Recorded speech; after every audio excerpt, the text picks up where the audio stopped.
अस्सलामुअलैकुम, बिस्मिल्लाहिर्रहमानिर्रहीम। प्रोग्राम नया दिन के साथ मैं हूं सैयद फैसल करीम और मैं हूं महक असलम। प्रोग्राम में आपको खुशामदीद कहेंगे और आज के इस नए दिन में नई बड़ी बड़ी खबरें हैं। जरा सबसे पहले आज मेरे ख्याल से हम जरा सियासी नाश्ता करें। क्या है सियासी नाश्ते? वो ऐसा है कि जो घर में पराठों और चाय का नाश्ता करोगे ना, वो एक सेकंड के लिए पराठा ही खाने वाला और चाय छोड़ के कहेंगे ये आजकल सियासत में हो क्या रहा है, क्योंकि सियासी हलकों में मौजूए बहस बनी हुई है। वज़ीर आज़म इमरान खान ने वफाकी काबीना को जो DGISI की तकर्री के नोटिफिकेशन से मुतालिक एतमाद में लिया है और कहा है कि एक पेज पर हैं सब, तकर्री का मामला जल्द हल कर लेंगे।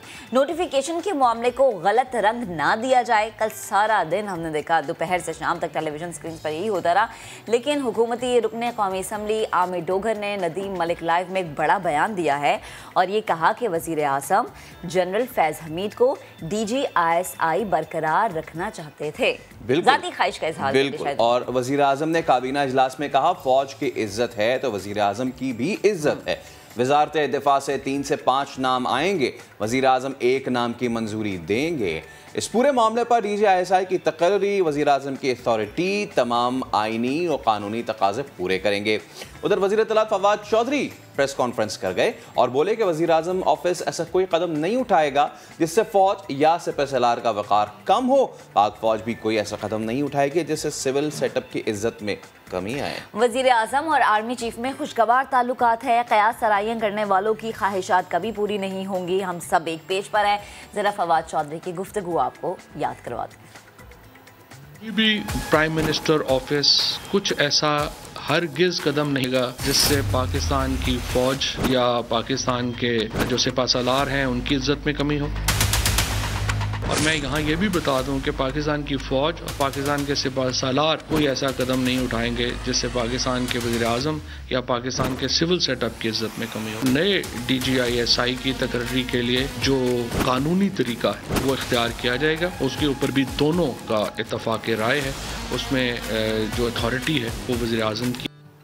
तो सियासी हलकों में मची हुई है हलचल और हलचल की ही बात हो रही है, तो अब ऐसे बयान का कर लेते हैं जिक्र जो मचा रहा है बहुत हलचल। जहांगीर तरीन ने हुकूमत बनाने का क्रेडिट ले लिया है।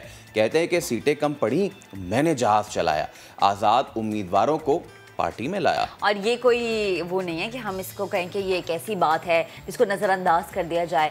जिस टाइम पे हमने देखा था कि PTI ने सीटें जीती थी और जिस टाइम पे लोग शामिल हुए थे तो एक बड़ी मीम जो है वो वायरल हो थी जिसमें जहांगीर तरीन साहब जहाज चला रहे थे और पीछे वो तमाम लोग बैठे थे जिन्होंने उस वक्त ढके छुपे अल्फाज थे, लेकिन अब वाज़ेह अल्फाज में वो कहते हैं। और आपको याद होगा जब हम बात करते थे कि जहांगीर तरीन अलग हो गए हैं और तरीन ग्रुप है, तभी वाज़ेह अल्फाज में कहा जाता था उन तज्ज़ियाकारों की जानिब से जो कि बड़ी सूझबूझ रखते हैं कि आने वाले दिनों में पाकिस्तान तहरीक इंसाफ को भारी नुकसान हो सकता है, क्योंकि जहांगीर तरीन एक बहुत अहम नगीना है पाकिस्तान तहरीक इंसाफ का। अफसोस की बात है जहांगीर तरीन साहब भी कह रहे हैं कि साजिश के तहत खान साहब से मुझे अलग कर दिया गया। उन्होंने ये भी शिकवा किया कि उन्हें गलत फैसले से नाअहल किया गया। मेरे पीछे ऐसे पड़े हैं कि तारीख में कोई नहीं पड़ा होगा, यानी शायद हाथ धो के कहना चाह रहे हैं कि हाथ धो के पड़ गए।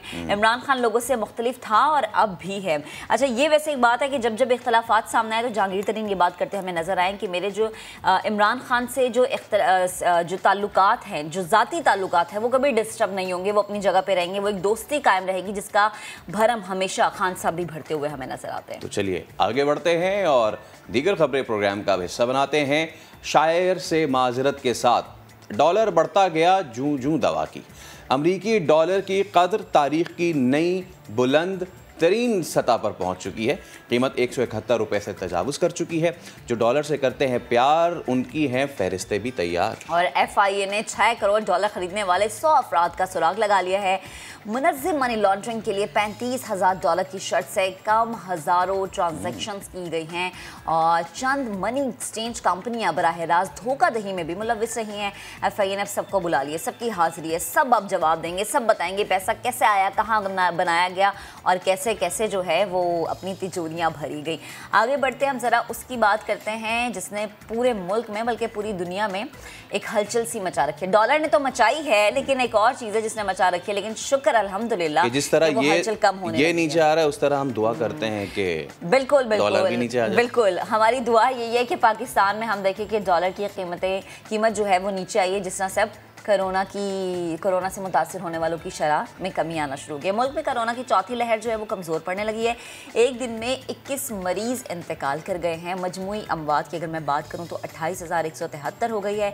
1021 नए केसेस रिपोर्ट हुए हैं और मस्बत केसेस की शरह जो है वो बताई जा रही है 2.34%। बहुत अच्छी बात है। कल हमने पढ़ा था 2.6 और आज है 2.34%। हमारी बात में बहुत अमल हो रहा है। Thank you so much to the whole Pakistani nation. इसी तरीके से अपना ख्याल भी रखते रहें और डेंगू से भी इसी तरह लड़ते रहें जिस तरह आपने कोरोना को अब शिकस्त दी है। लेकिन इसका हरगिज़ ये मतलब नहीं है भाई कि आप SOPs भूल भाल जाएं और सब कुछ छोड़ छाड़ दें। खैर आगे बढ़ते हैं। खेल के मैदान से अगर आपको अपडेट करें तो नेशनल T20 का फाइनल खैबर पख्तूनख्वा और सेंट्रल पंजाब के दरमियान आज खेला जाएगा। बोथ डिजर्विंग टीम्स और पहले सेमीफाइनल में खैबर पख्तूनख्वा ने नॉर्दर्न्स को 5 विकेटों से शिकस्त दी थी और दूसरे सेमीफाइनल में सेंट्रल पंजाब ने सिंध को 7 विकेटों से हरा दिया था। सिंध से बड़ी उम्मीदें थी, बहुत अच्छा उनका रन चल रहा था, बट क्या हुआ कल आन की आन में दे लॉस्ट। झलकियां दिखाते हैं जरा, ठीक है चलें, ये वाली झलकियां आप देख लें, यही काफ़ी झलकियां देखने के लिए। पीछे फैसल की कमेंट्री है तो जनाब ये अच्छा फैसल कभी वैसे आपको ऐसे कोई मौका मिले लाइव कमेंट्री करने का? जी जी करेंगे आप? जी बिल्कुल करेंगे। आपको बड़ा शौक है ना क्रिकेट का? वैसे तो हर पाकिस्तानी को है। पाकिस्तानी जो शायकीन है उन्हें बड़ा शौक है खेलों से मुतालिक खबरें जानने का और स्पेशली जब क्रिकेट की बात होती है ना तो क्रिकेट का फीवर बहुत सर चढ़ के बोलता है। तो खेल के मैदान से ही एक खबर है वो भी देते हैं। तो हम बात करें खेल के मैदान की और जब हम बात करते हैं चौकों छक्कों की तो हमें जो है वो इस तरह की किसी चीज़ की ज़रूरत नहीं होती कि हम ये कहें कि हमारे खिलाड़ी जो हैं वो मैदानों को नहीं सजा सकते। ये वाज़ेह मिसाल है पाकिस्तानी शायकीन क्रिकेट के लिए। एक और अच्छी खबर है और वो ये है कि वर्ल्ड कप के बड़े मार्के से कबल, वैसे तो सारे बड़े मार्के होने जा रहे हैं हमारे, लेकिन सबसे बड़े मार्का जो इंडिया वर्सेस पाकिस्तान है उससे कबल कौमी क्रिकेट टीम के कुछ वार्म अप मैचेस भी हैं।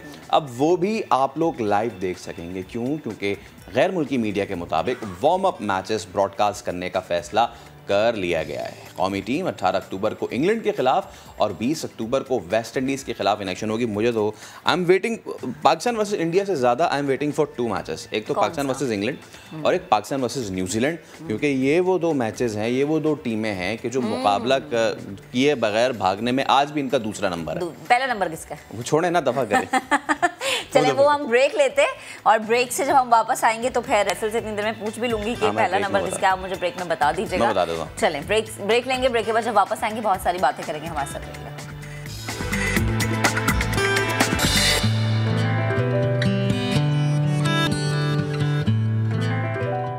Welcome back. अब आपको बताएंगे कि खानपुर डैम से 25 किलोमीटर दूर एक ऐसा पुरफजा सयाहती मकाम है जहां 1 नहीं 2 नहीं 3 नहीं बल्कि 8 दिलकश आबशारें मजीद खूबसूरती को बढ़ा। यानी एक टिकट में 1 नहीं 2 नहीं 8 मज़े, यानी कि हम देख सकेंगे पहाड़ों का सीना चीरती हुई आबशार। और जब वो आबशार का पानी टिप टिप करके नीचे गिरता है ना तो जल तरंग की सी कैफियत हो जाती है और सारा माहौल इतना सुरीला हो जाता है कि दिल गुनगुनाने का करता है। तो हम यहाँ बैठ के गुनगुनाते हैं और आप आतिफ कयूम की रिपोर्ट देखिए।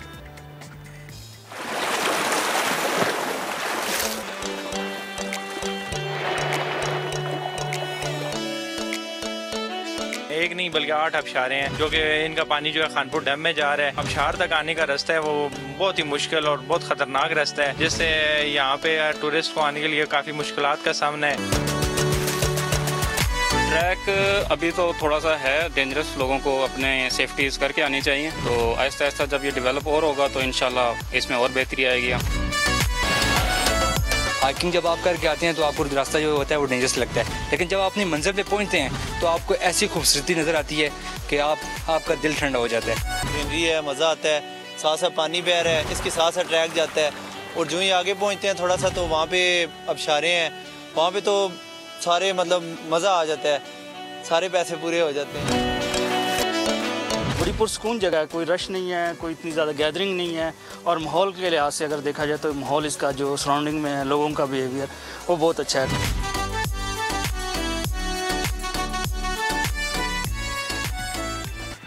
तो बिल्कुल प्लान कर सकते हैं आप, वीकेंड पे जा सकते हैं, लेकिन अब आप जब भी बाहर निकलेंगे ना तो प्लीज़ थोड़े से मोटे कपड़े आप पहन लें, क्योंकि मौसम भी बदल रहा है, पहनावे भी बदल रहे हैं। हर साल की तरह इस साल भी नए डिज़ाइंस आ रहे हैं, और जब नए डिज़ाइंस मार्केट में आते हैं ना तो आप परेशान हो जाते हैं कि सर्दियों में हम किन रंगों का इंतखाब करें, कौन सी ऐसी चीज़ें जिसे अपनी वार्डरोब का हिस्सा बनाएं। लड़कियाँ नहीं, अब तो लड़के भी ये चाहते हैं कि हमारा जो पूरा हफ्ते का जो स्केड्यूल है ना पहनने का, कि हमने क्या पहनना है क्या नहीं पहनना, वो अच्छा हो ताकि सब लोग इम्प्रेस हो जाए। तो ये सब कुछ जानने के लिए आपको हम लिए चलेंगे एक ऐसी जगह जहाँ दीदा ज़ेब बलबूसात है और आप ख़रीद सकते हैं। नई नई कलेक्शन भी आ चुकी है। फैसल गए थे और फैसल ने वहाँ से शॉपिंग भी की है, तो आपको दिखाते हैं सेगमेंट। वो कहते हैं ना कि विंटर इज कमिंग, यानी कि सर्दियां आ रही हैं, आने वाली हैं, यानी कि मौसम तब्दील होता जा रहा है। अब जब मौसम तब्दील होता है तो पहनावे भी तब्दील होते हैं, आपका फैशन भी तब्दील होता है। घर में तो हम गर्म कपड़े पहन लेते हैं, लेकिन जब बात करते हैं ऑफिस जाने की और ऑफिशियल वार्डरोब की, तो उसमें हमें कौन से कलर्स चूज़ करने चाहिए और हमें कौन सा फैब्रिक इस्तेमाल करना चाहिए, इस सब पे आज बात होगी। तब तक मैं थोड़ा सा आर्टिकल्स देखता हूँ, आप भी थोड़ी सी विंडो शॉपिंग कर लें। तो कौन कौन से कलर्स हैं जो विंटर्स में मेन के लिए बड़े फेवरेबल होते हैं, हम चलते हैं ऊपर और देखते हैं कि वैसे तो मोस्टली आई वेयर ब्लैक, लेकिन ब्लैक के अलावा भी पहनना चाहिए, क्या ख्याल है? तो मैं तो फेवर करता हूँ ब्लैक को ज़्यादातर, लेकिन कुछ डिफरेंट कलर्स भी अब चूज़ करने चाहिए। तो here is a range of colours, आप देख सकते हैं कि ग्रे, डार्क ग्रे की तरफ भी है, and then there is navy blue, और इसके अलावा और भी बहुत सारे कलर्स हैं। तो लेट्स पिक एंड चूज़ सम। और ये भी बड़ा ही अहमियत का हामिल है कि हर इंसान की पर्सनैलिटी पे हर कलर भी अच्छा नहीं लगता। तो इस हवाले से एक प्रोफेशनल से बात करते हैं कि वो हमें किस तरह गाइड करते हैं। तो मौसम सरमा के हवाले से क्या फ़ैशन होना चाहिए, बात करते हैं। अस्सलाम वालेकुम। वालेकुम अस्सलाम। क्या हाल है भाई, कैसे हैं? अल्लाह का बहुत शुक्र, आप सुनाइए। अल्लाह का करम। अच्छा ये बताएं जी, सर्दियाँ आ रही हैं, ठीक है, ऑल्दो कि हम कराची में इतनी सर्दियाँ नहीं होती, बट स्टिल आती हैं, जितने भी दिनों के लिए आती हैं। तो लोग वैसे तो घरेलू मामलात में तो गर्म कपड़े वगैरह वेयर कर लेते हैं, ऑफिस में जब हम वेयर करें विंटर्स का, तो वो क्या कलर्स होने चाहिए? वैसे विंटर के अंदर जो फॉर्मल में होना चाहिए वो ज़्यादा डार्क कलर वेयर करते हैं मौसम के हिसाब से, क्योंकि आप जब विंटर में पहनते हैं तो डार्क कलर आप पे सूट करते हैं, जैसे ब्लैक, ग्रे, जो डिफरेंट कलर्स होते हैं डार्क कलर में। और इसमें आपके पे ब्लेजर्स भी आ जाते हैं। ब्लेजर्स में फैब्रिक्स होते हैं, फैब्रिक्स आपके जैसे इसमें ट्विड फैब्रिक आता है, ट्रॉपिकल फैब्रिक आता है, 2-3 और भी किस्म के इसमें फैब्रिक्स होते हैं जो हमारी डायमंड्स पे अवेल होते हैं। तो आप आए इसमें तो बहुत सारे आपको इसमें बेनिफिट्स मिलते रहते हैं विंटर के हिसाब से। अच्छा, आपने बताया ट्रॉपिकल है, और कौन से सूट करते हैं विंटर सीजन को फैब्रिक्स? विंटर में वैसे जो पहना जाता है वो ज़्यादातर वार्म फैब्रिक्स पहने जाते हैं। तो वार्म के हिसाब से जैसे मैंने आपको ट्विड बताया है, ट्रॉपिकल बताया है, और इसमें एक आध कोई फ्लीस फैब्रिक्स आते हैं। फ्लीस फैब्रिक होता है जो आपको वार्म लुक देता है, और उसकी जो वेयरिंग्स होती हैं वो बहुत अच्छी सॉफ्टनेस वेयरिंग होती है। सही है। और एक और बड़ी अहम बात है, वो ये कि हमारे यहाँ लोग इस चीज़ का ख्याल नहीं रखते या बताते नहीं हैं किसी भी आउटलेट पे जाके कि अगर उन्हें कोई स्किन की इशू है तो ये भी बड़ा इंपॉर्टेंट है कि एलर्जी हो गई या इस तरह, वो भी फैब्रिक टू फैब्रिक बहुत वेरी करता है। उसमें फैब्रिक ये होता है कि अगर कोई स्किन का प्रॉब्लम होता है आपके लिए, तो स्किन के प्रॉब्लम के लिए आपको वेयरिंग करना होता है कॉटन फैब्रिक, जिसमें आपको पॉलिस्टर इंक्लूड नहीं होना चाहिए। अगर पॉलिस्टर होगा तो आपको स्किन के साथ प्रॉब्लम करेगा। तो ज़्यादातर इसमें जो ट्रॉपिकल मैं आपको बता रहा हूँ, ट्रॉपिकल में आप पहनेंगे तो ये 4 सीजन फैब्रिक होता है। आप विंटर में पहनते तो ये स्पार्किंग नहीं करता फैब्रिक। सही। और इसका और भी एक बेनिफिट ये होता है कि ये रिंकल लेस फैब्रिक होता है, इसमें रिंकल्स नहीं आते फैब्रिक। अच्छा, हम तो टाइस बहुत ज़्यादा पहनते हैं, ठीक है, तो इसमें भी कोई आती है कलर की वेरिएशन के विंटर्स में ये या समर्स में ये? विंटर्स में ये होता है कि अगर आप विंटर में टाई और नॉट अगर वेयर करते हैं तो नॉट में डार्क कलर के अगर सूट्स पहनते हैं तो आप अंदर जो बेस देते हैं वो लाइट कलर की बेस देते हैं, उसके साथ डार्क कलर की नॉट देते हैं, तो आपके ऊपर सूट करता है। ठीक है, तो कुछ चल के फिर सूट्स देख लेते हैं, लेट्स सी, चूज़ करते हैं फिर कोई। आ जाए।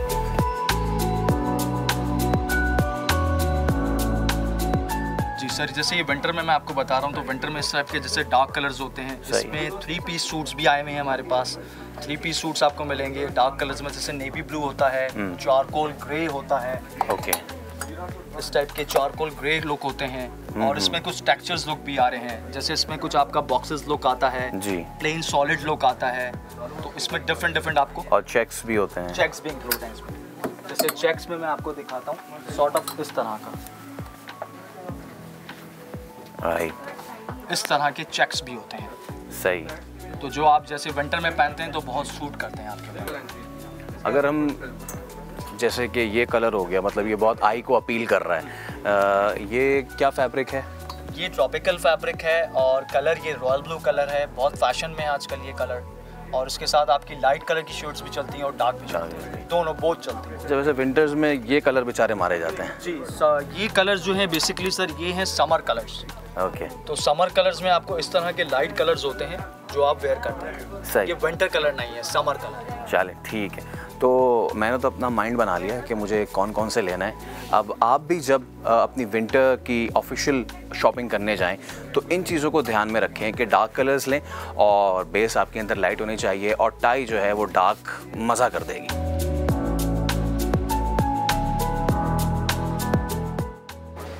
जब मेंस विंटर फैशन की तो हमने बात की, लेकिन महक आप इस वक्त स्टूडियो में हैं तो मुझे बड़ा फ़ील हुआ कि मैं आपके लिए भी कुछ पूछता हूँ। तो फ़ीमेल कलेक्शन भी है, इस हवाले से भी बात कर लेते हैं। अस्सलाम वालेकुम। वालेकुम अस्सलाम। कैसे? I am fine, how are you? I am fine. अच्छा, विंटर कलेक्शन में क्या कुछ इंट्रोड्यूस कराया हुआ है, ज़रा बताएं। हमारे यहाँ ये अभी न्यू कलेक्शन आई है, न्यू अराइवल है। ये कैमरिक स्टफ पर हैं और 3 पीस सूट्स हैं, प्रिंटेड हैं। और इसके अलावा हमारे पास स्वाए है लेडीज़ का, और कुर्तियाँ हैं और ट्राउज़र्स वगैरह भी हैं, स्टॉलर्स भी हैं हमारे पास।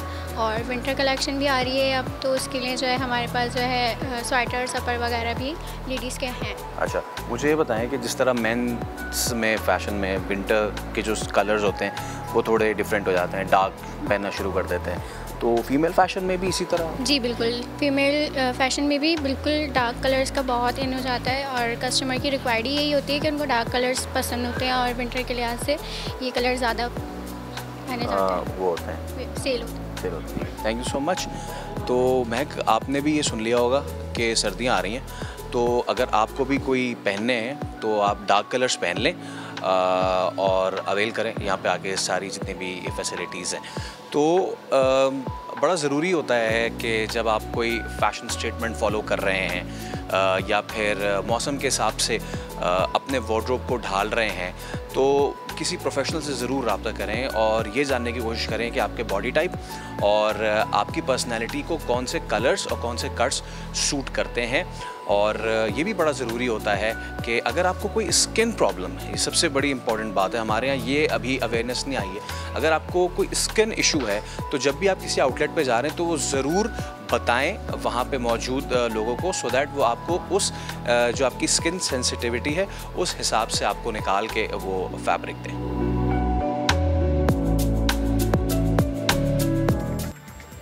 तो ना सिर्फ मैंने अपने लिए, आपके लिए भी शॉपिंग की है। बिल्कुल। कब मुझे कब देंगे मेरे भाई तो बैग्स? अपनी बहनों के लिए देते हैं ना। नहीं तो मैंने कहा बैग्स कब देंगे कपड़ों के? कपड़ों के बैग्स नहीं लिए मैंने, भाई हैं हम, एक मतलब सूट खरीदा है। हाँ भाई है, मियाँ थोड़ी है कितनी शॉपिंग करा देंगे तुम्हें। आगे बढ़ते हैं। ग्रीन पाकिस्तान क्लीन पाकिस्तान, मुल्क को सरसब्ज़ व शादाब बनाने का मिशन लिए हुकूमत हर गुजरता दिन जो है उसमें एक इनकलाबी कदम उठाती हमें नजर आ रही है। जंगलात के फैलाव और मॉनिटरिंग के लिए तमाम सूबों को ड्रोन्स टेक्नोलॉजी मुंतकिल कर दी गई है। वज़ीर आज़म इमरान खान के मुआवनी खुसूसी मलिक अमीन असलम कहते हैं कि हम लोगों को दरख्त ना काटने के पैसे देंगे। ड्रोन से दरख्तों की मॉनिटरिंग का ये कदम कितना अहम है, इस पर बात करनी बेहद ज़रूरी है। और इसी के लिए हमें ज्वाइन किया है chief conservative forest Athar Khan साहब ने। अतहर साहब गुड मॉर्निंग, बहुत शुक्रिया नया दिन को वक्त देने के लिए। सबसे पहले तो बड़ा ही इनकलाबी कदम है जिस तरीके से ये तमाम तर चीज़ें हो रही हैं। ड्रोन्स का इस्तेमाल बदलती दुनिया में बहुत ज़्यादा मुख्तलिफ़ चीज़ों के लिए हो रहा है, लेकिन रिसेंटली आपने जो ड्रोन से सीडिंग वगैरह भी की है और फिर उसके बाद मॉनिटरिंग भी इससे हो रही है, ये बहुत ज़बरदस्त इक़दाम है। प्लीज़ सर इसके हवाले से हमें आगाह कीजिए। जैसे हम कह रहे हैं कि ड्रोन्स से बड़ी हम देख रहे हैं जिद्दत आ गई है, बड़े कामों में इस्तेमाल होते हैं अब, लेकिन जो पाकिस्तान ये कदम उठा रहा है ये काबिल तारीफ़ है। कितने ड्रोन्स मिलेंगे और जंगलात की मॉनिटरिंग के लिए इस इक़दाम को आप कैसे देखते हैं और ये तमाम जितना भी प्रोसेस है ये होगा किस तरह से? मैं इस तरह बताना चाहूँगा कि जो ड्रोन टेक्नोलॉजी है, जिस तरह पूरी दुनिया में एक रेवोल्यूशन आ जाता है एक नई टेक्नोलॉजी से, ये ड्रोन एक नई टेक्नोलॉजी है जो फॉरेस्ट में इसका एक बहुत अहम रोल है। पहले तो सबसे पहले मैं ये बताता चलूँ कि ये जो कल फेडरल गवर्नमेंट ने पंजाब गवर्नमेंट को और तमाम सूबों को ड्रोन्स दिए हैं, अल्हम्दुलिल्लाह पंजाब फॉरेस्ट डिपार्टमेंट ने 5 साल पहले ये टेक्नोलॉजी इंट्रोड्यूस अपने ओन एक डेवलपमेंट प्रोजेक्ट में कर ली थी।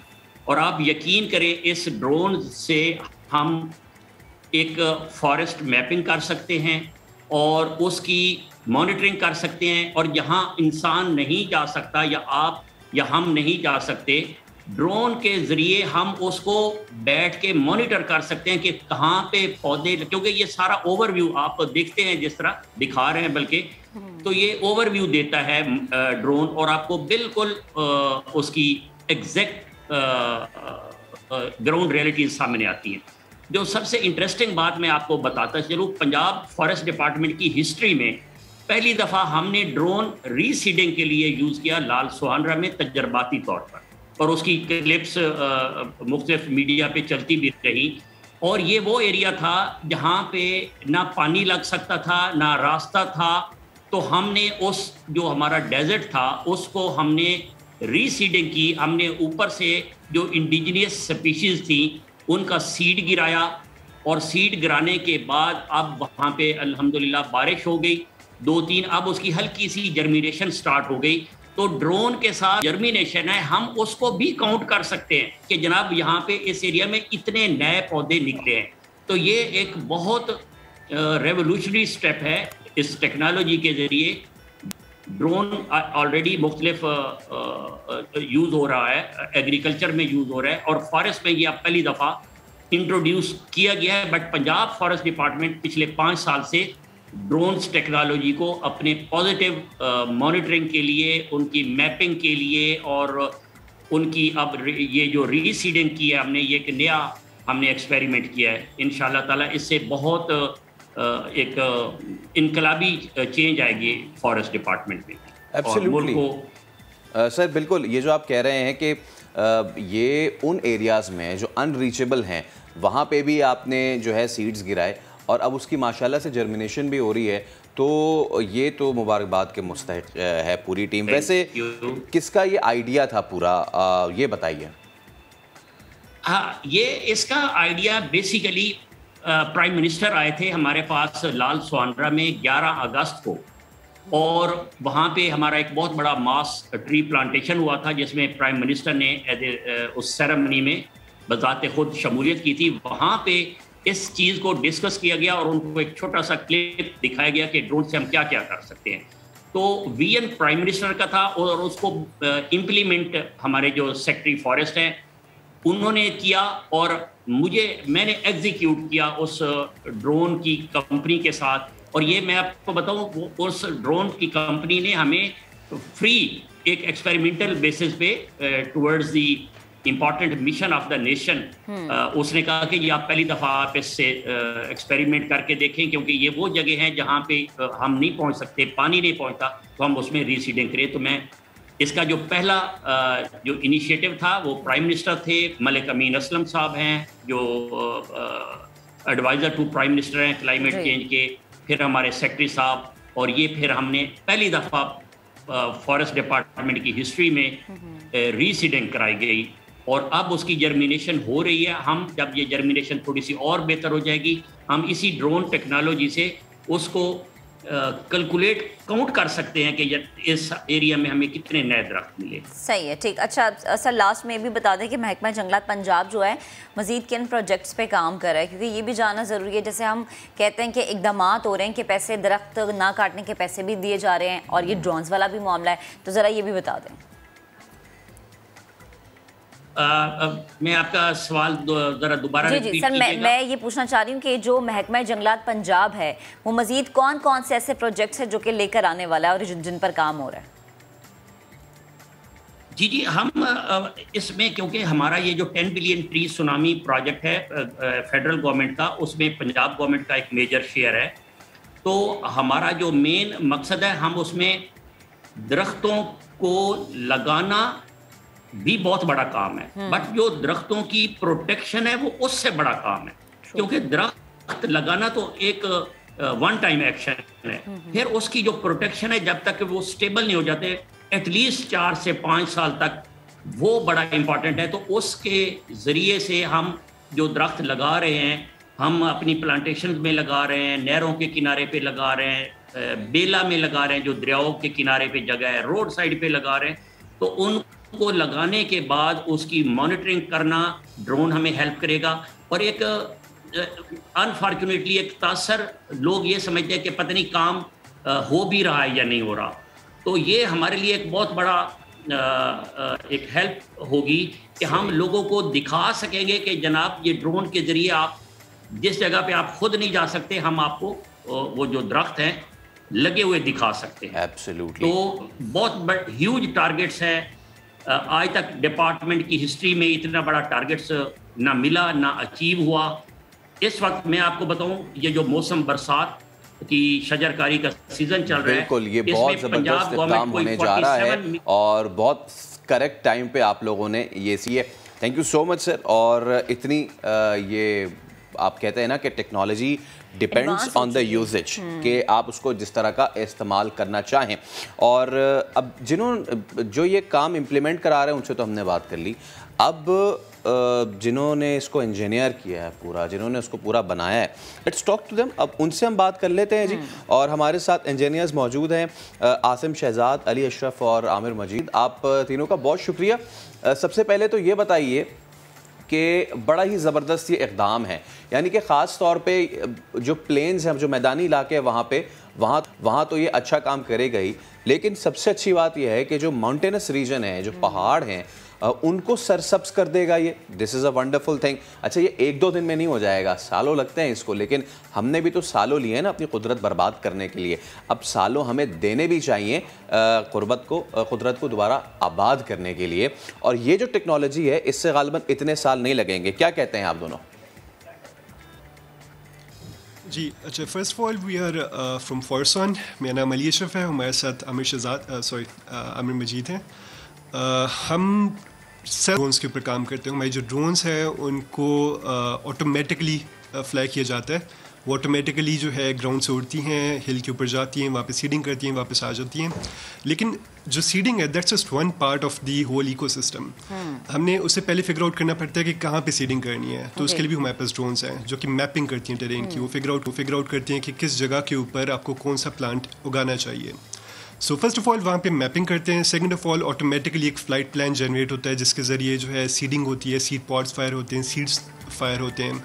एंड हमने जो ड्रोन्स बनाई हैं, ये बनाई ही हमने जो है हिली टेरेन के लिए हैं, हिली एरियाज़ के लिए हैं। ऐसे एरियाज़ जहाँ पे नॉर्मल ह्यूमन बीइंग का जाना थोड़ा मुश्किल हो, जहाँ पे इतना कन्वीनियंट ना हो, जितना वायबल ना हो, एफिशिएंट ना हो उसकी मॉनिटरिंग करना, उस एरिया के लिए हमारी ड्रोन्स जो हैं काफ़ी इफेक्टिव हैं। अच्छा, बिकॉज ये काफ़ी बड़ी ड्रोन्स हैं, ये ऑटोमेटिकली फ्लाई करती हैं, ये ऑटोमेटिकली जो है सीड कर लेती हैं। अब मैं चाहूँगा कि इफ़ यू कैन थोड़ा सा हमें बताएं कि इसका डिज़ाइन कॉर्ड है, ठीक है ना? ज़रा वहाँ इस्लामाबाद में भी अपने कैमरामैन को कहूँगा कि थोड़ा सा इसको फोकस करें कैमरा को, ड्रोन को, और आप अगर हमें थोड़ा कर सकें कि ये क्या, कहाँ से सीड जो है फायर होता है और क्या पूरा मैकेनिज्म है। Please go on. जी सो अगर आप ड्रोन को इस वक्त देख सकते हैं कैमरा में, तो आपको नज़र आ रहा है कि ड्रोन के बिल्कुल नीचे एक टैंक लगा हुआ है। सो ये जो टैंक है, ये आपके बीज इसके अंदर, टैंक के अंदर स्टोर किए जाते हैं। और इसके नीचे एक और ख़ुदकार मैकेनिज़्म लगा हुआ है जो बीजों को एक मुनासिब मिक़दार में और जिस जगह पे हम उनको गिराना चाहते हैं, जिन जीपीएस लोकेशन पे, कोऑर्डिनेट पे हम उनको गिराना चाहते हैं, एग्जैक्टली उन जगहों के ऊपर उनको गिरा सकता है। सही है। ये तो चलें थोड़ी सी डिटेल हो गई ना ड्रोन के हवाले से, लेकिन मेरे जहन में एक सवाल ये आ रहा है फैसल कि ये आइडिया किसका था, कि किसने ये सोचा होगा कि अच्छा हम ये भी काम कर सकते हैं, क्योंकि जाहिर सी बात है दुनिया इतनी आगे निकल गई है, हम आहिस्ता आहिस्ता दुनिया के पीछे जा रहे हैं। और हमारे स्पेशली वो पहाड़ी इलाके जहाँ पर इंसान का पहुँचना मुश्किल है, अब वहाँ पर ड्रोन पहुँचेगा। तो ये प्लीज़ ज़रा बताएँ कि इस आइडिया के पीछे हाथ किसका था, दिमाग किसका था?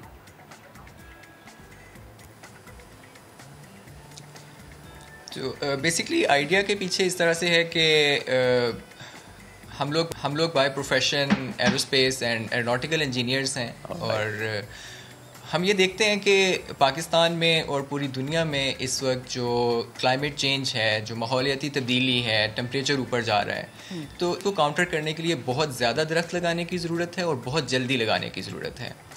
और हम अपने प्रोफेशन में क्योंकि ऑलरेडी इन टेक्नोलॉजीज़ के ऊपर, ड्रोन्स के ऊपर काम करते हैं, तो हमने इस चीज़ को सोचा कि किस तरह से हम इसी ड्रोन टेक्नोलॉजी को इस्तेमाल कर सकते हैं for the greater good of the human beings, for the greater good of the planet. और वहाँ से ये आइडिया आया कि हम अपने ही ड्रोन के साथ एक ऐसा मैकेनिज़्म बना सकते हैं, एक ऐसा सिस्टम लगा सकते हैं जो ना सिर्फ बीज को गिरा सके उस जगह पे जहाँ पे हम गिराना चाहते हैं, और वहाँ की एक्सेस डायरेक्टली लोगों के जाने के लिए नहीं अवेलेबल। जिस तरह वज़ीर साहब ने भी बात की कि जो हिली एरियाज़ हैं और जो डेज़र्ट एरियाज़ हैं, और इसी तरह से पाकिस्तान में मैंग्रोव्स हैं। अगर हम सिंध के इलाके में चले जाएं तो ये कंप्लीट दलदली इलाका होता है, और इस इलाके में जाके दरख्त लगाना एक बहुत ही मुश्किल काम है। इन सारे चैलेंजेस को देखते हुए और ये फैक्ट देखते हुए कि पाकिस्तान इस वक्त जो दुनिया में सबसे ज़्यादा अफेक्टेड मुल्क हैं क्लाइमेट चेंज से, उनमें हमारा नंबर तकरीबन 5वां है।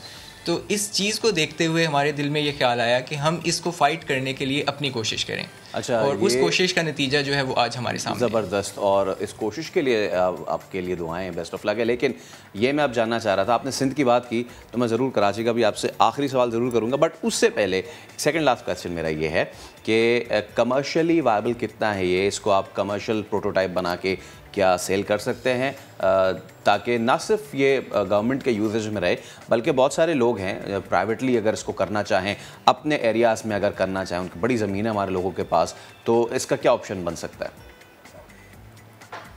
जी बिल्कुल, ये एक बहुत अच्छा सवाल है, और इसमें मैं ये बताना चाहूँगा कि पूरी दुनिया में जंगलात को एक सनत के तौर पे लिया जाता है, और उसमें सिर्फ जंगलात को माहौलियाती तब्दीली के लिए नहीं उगाया जाता, बल्कि उसको इस मिक़दार में और इस तरीके से उगाया जाता है कि जिस इलाके में आप इतने जंगलात उगा लें कि आप उनको दोबारा से काश्त करके, उनको काट के उसकी लकड़ी भी इस्तेमाल करें, क्योंकि वो भी एक बहुत ज़रूरी चीज़ है हमारे पूरे लाइफस्टाइल के अंदर और हर चीज़ के अंदर।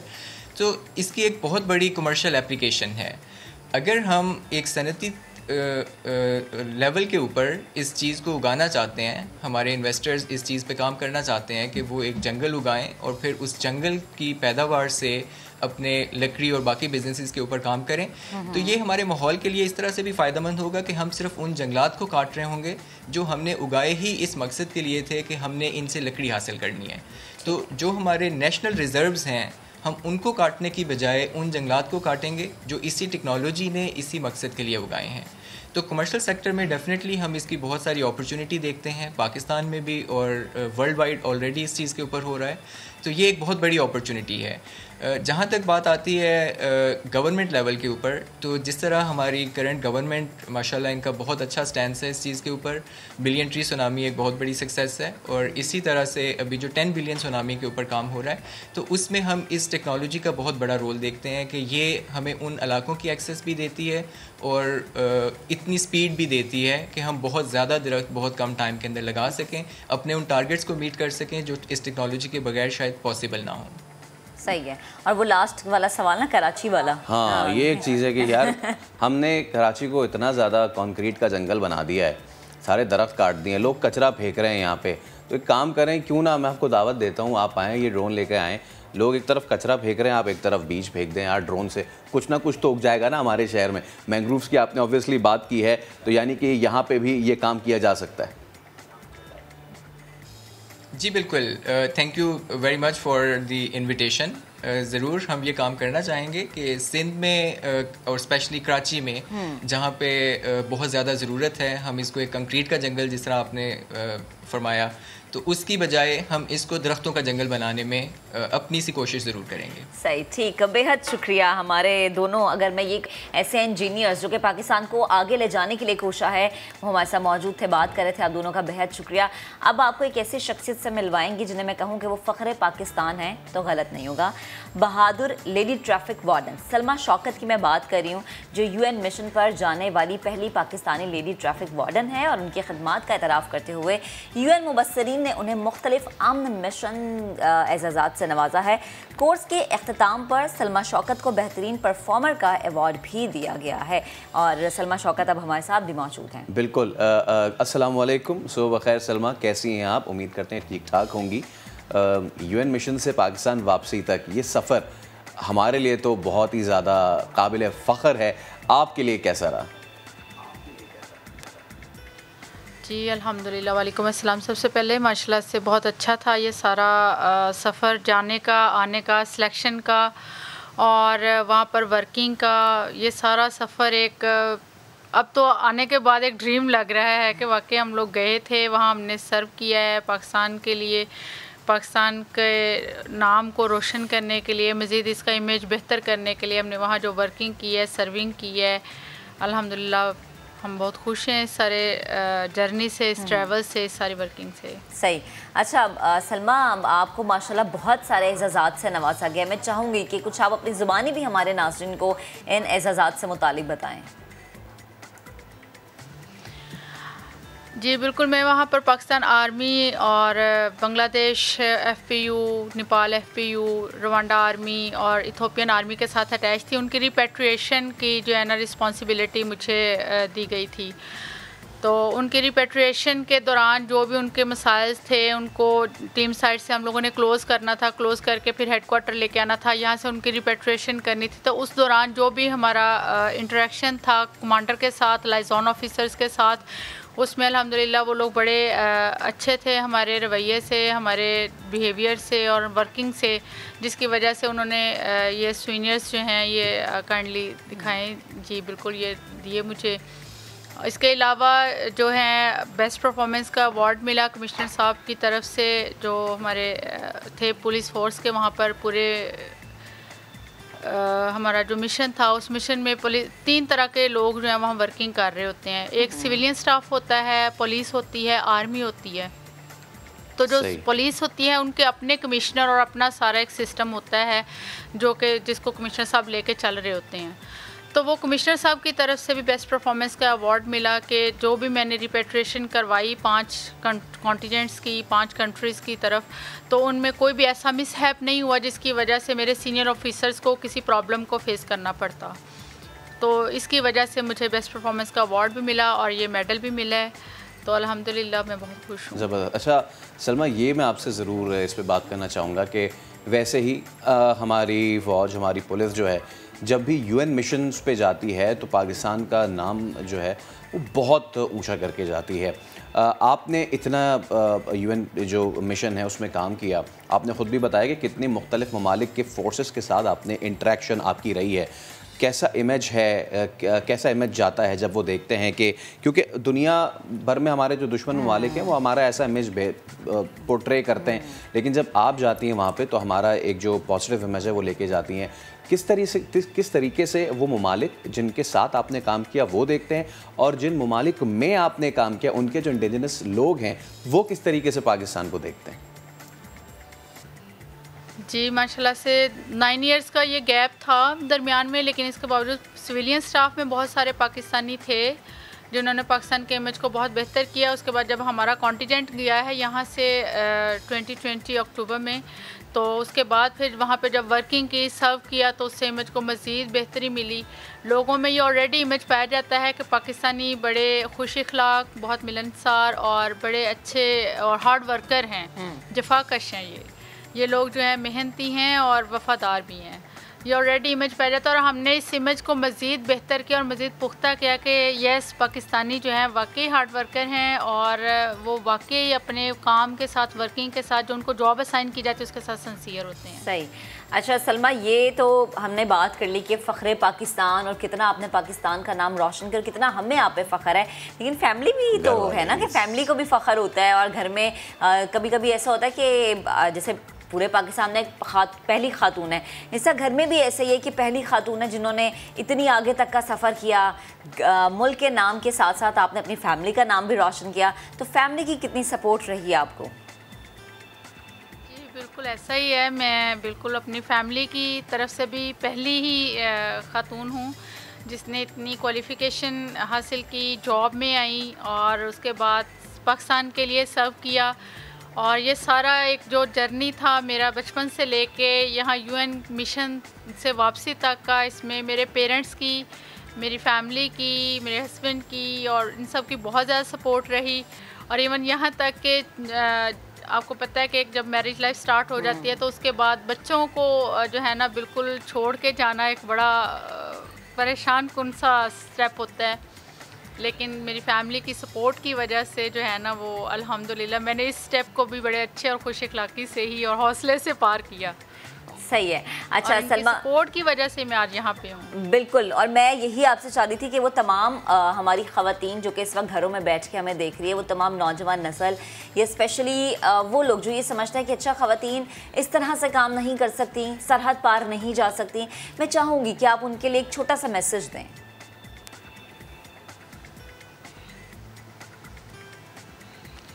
मेरा मैसेज ये है उनके लिए कि घर में हों या वर्किंग कर रहे हों, अपने काम के साथ सिंसियर रहें, अपने मुल्क के साथ सिंसियर रहें, क्योंकि जब आप बाहर जाते हैं तो जो कंट्री के साथ जो आपकी एफिलिएशन है ना और उसकी कितनी इम्पोर्टेंस है ये आपको वहाँ जाके पता चलता है। यहाँ तो लोग कहते हैं ना कि पाकिस्तान में अक्सर हम लोग जब वर्किंग कर रहे होते हैं तो बस लोग बड़े फेडअप होते हैं, पाकिस्तान में रखा ही क्या है, लेकिन मैं ये कहती हूँ कि आपकी कंट्री की जो एफिलिएशन है ना वो आपके लिए इतनी अहम होती है और इतनी वो आपको ग्रो करती है, इतना ग्रूम करती है, आपकी इतनी पहचान है वहाँ पे कि you are Pakistani, you belongs to this country, you belongs to that country.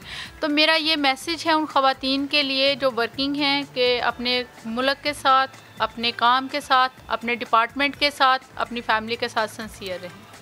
सही है। और माशाल्लाह ये अब हम दिखा भी रहे हैं आपके एहसास जो कि आपने हासिल किए हैं मेहनत से और फैमिली की सपोर्ट से और यकीनन घर वालों की दुआओं से। सलमा बेहद शुक्रिया, आप हमारे साथ मौजूद थी, गुफ्तगू कर रही थी। हर पाकिस्तानी के लिए, हर पाकिस्तानी नौजवान के लिए आप एक मिसाल हैं कि ख़वातीन किसी मैदान में कम नहीं है और जब ख़वातीन इस तरह से सरहद पार करके बाहर जाती, काम करती, तो फैसल अपने साथ साथ वो अपने घर वालों का नाम भी रोशन कर रही थी। आगे बढ़ते हैं, एक अहम खबर आपको देनी है।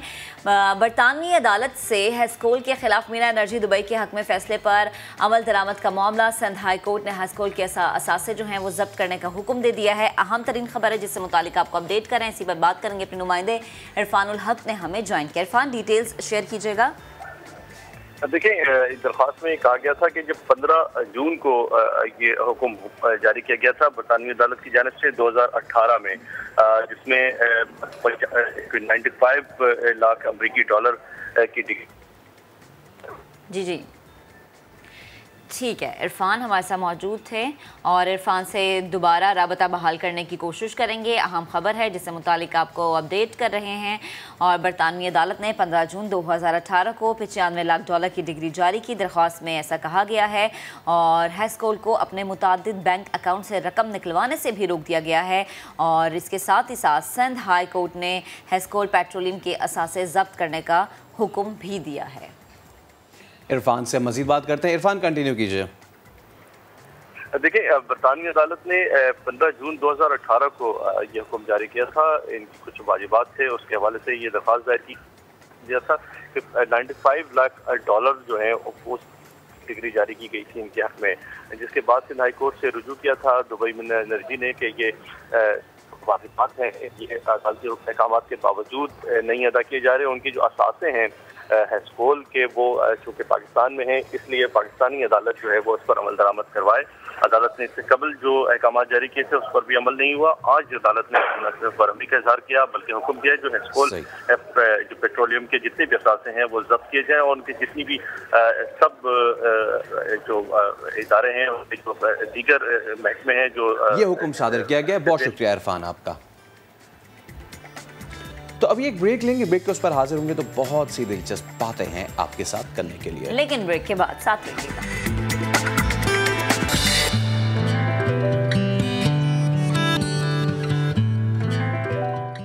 Welcome back. खबर यह है कि पाकिस्तान स्टॉक एक्सचेंज में आज कारोबार का मस्बत आगाज देखा गया है। कारोबार के आगाज से ही 200 से ज़ायद पॉइंट्स की तेजी देखी जा रही है। मजीद बात करेंगे अपने नुमाइंदे रिजवान आलम ने हमें ज्वाइन किया। चले रिजवान, एक अच्छी खबर तो आई कि आज जो है आगाज मस्बत हुआ है, आपके पास क्या डिटेल्स हैं? जी बिल्कुल, देखें जिस तरह कल हमने देखा था कि स्टॉक मार्केट में बहुत ज्यादा उतार चढ़ाव देखा गया था कारोबार में, क्योंकि अस्करी जो तकर्री है DGISI की नोटिफिकेशन जारी न होने की वजह से काफी कयास आराइयाँ हो रही थी और मुख्तलिफ अफवाहें मार्केट में गर्दिश कर रही थी, तो मार्केट काफी डिप्रेस थी। लेकिन आज जब सूरत हाल वाज़ेह हुई कल और उसके बाद अब ये है कि उनका नोटिफिकेशन किसी भी वक्त आ जा सकता है, उसका इम्कान है। तो आज सूरत हाल वाज़ेह होने के बाद स्टॉक मार्केट में हम देख रहे हैं कि कारोबार जो है बेहतर है, मजबूत आगाज हुआ आज मार्केट में। और मार्केट में दौरान कारोबार 100 इंडेक्स में 200 से ज्यादा पॉइंट्स की तेजी भी देखी गई। 44,000 पॉइंट्स की हद जो है इंडेक्स में बहाल भी हो गई है। सरमायाकार थोड़े से मुतमईन नजर आ रहे हैं। हम देख रहे हैं कि अब खरीदारी भी की जा रही है मार्केट में। जी ठीक है रिजवान, आपका बेहद शुक्रिया। अभी ब्रेक ले रहे हैं, ब्रेक के उस पर जब हाजिर होंगे तो बहुत अहम मामला है जी टैक्स के मामला का। ठीक है, तो ब्रेक लेते हैं। ब्रेक लेंगे और ब्रेक से वापस आएंगे तो टैक्स के हवाले से बात करेंगे। Stay with us.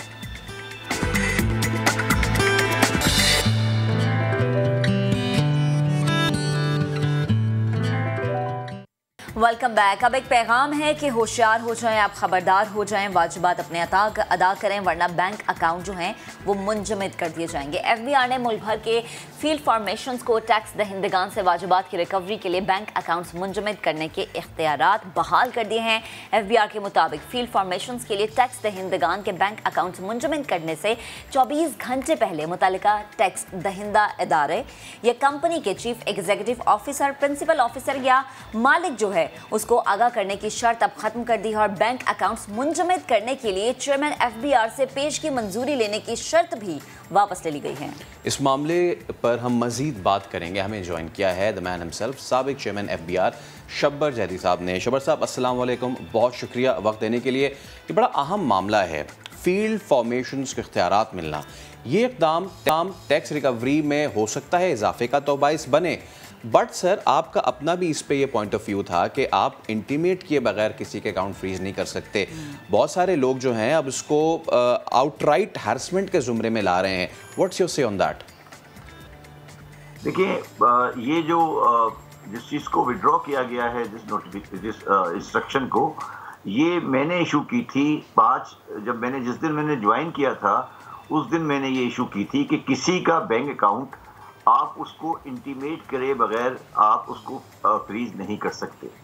और ये मैंने उस वक्त भी कहा था कि ये मसला कानून का नहीं है, ये मसला कल्चर, तहजीब और भरोसे का है कि आप एक आदमी का बैंक अकाउंट फ्रीज कर रहे हैं जो कि उसका एसेट है, तो कम से कम आपको ये इखलाकी जिम्मेदारी है कि आप उस आदमी को ये बताएं कि जनाब आपकी ये डिमांड खड़ी है और हम अगले 24 घंटे में आपका अकाउंट फ्रीज कर देंगे, आप इसका हमें पेमेंट कर दें। और तो ये मैंने 2019 में शुरू किया था और शायद पाकिस्तान में टैक्स कल्चर को बेहतर करने की इससे बेहतर कोई कदम नहीं पहले उठाया गया ना उठाया जा सकेगा। ये एक निहायत ही वाज़ेह चीज़ थी और ये मैंने पहले दिन किया था जिस दिन मैंने जाकर FBR चेयरमैन ज्वाइन किया था। मैं बड़े अफसोस के साथ कहना चाहता हूं कि पाकिस्तानी माशरा और पाकिस्तानी लोग तहजीब, कल्चर, अखलाकियात और उन चीज़ों से दूर होते जा रहे हैं और वो ये समझते हैं कि आप किसी को दबाव के तहत, किसी को प्रेशर के तहत आप इसको ये कर लेंगे। मैं इसमें एक और बात बताना चाहता हूं, जब मैं चेयरमैन FBR था तो मैंने तकरीबन इस इंस्ट्रक्शन के इशू होने के तकरीबन 8 महीने तक मैं चेयरमैन FBR रहा और आप यकीन माने कि मुझे एक भी इंटीमेशन किसी ने नहीं दी कि हम बैंक अकाउंट फ्रीज करना चाहते हैं। जो लोग हजरात ये कहते हैं कि इससे टैक्स कलेक्शन बढ़ जाएगी, उनसे ये पूछा जाए कि जो 2019 से 2021 तक क्या कोई टैक्स कलेक्शन नहीं हुई?